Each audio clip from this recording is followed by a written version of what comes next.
ரொம்ப நாளாகவே செரிமான பிரச்சனை இருக்குது, இல்லை வந்து சளி இருமல் இருக்குது, எனக்கு பசிக்கவே மாட்டேது அப்படின்றவங்க இந்த துவையில் வாரத்துக்கு 2 முறை எடுத்துக்கிட்டிங்கன்னா அந்த ப்ராப்ளம் எல்லாமே க்யூர் ஆயிரும்.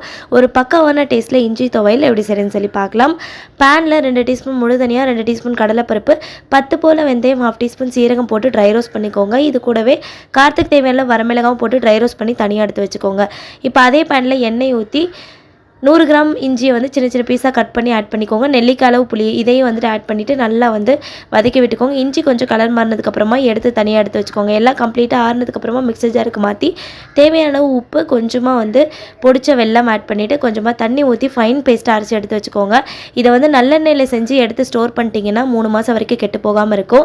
பேனில் கொஞ்சமாக எண்ணெய் விட்டு காய்ச்சதும் கடுகு கருவேப்பிலையெல்லாம் போட்டு நம்ம அரைச்சி வச்சுக்க விழுது கொஞ்சமாக தண்ணி ஊற்றி நல்லா கலர் மாறது வரை சிம்மில் வச்சு ஒரு 10 நிமிஷம் நல்லா வதக்கி விட்டிங்கன்னா சூப்பராக ரெடி ஆயிரும். கண்டிப்பாக ட்ரை பண்ணி பாருங்கள். எல்லாத்துக்குமே பக்காவான சைட் டிஷ்ஷாக இருக்கும். ட்ரை பண்ணி பாருங்கள்.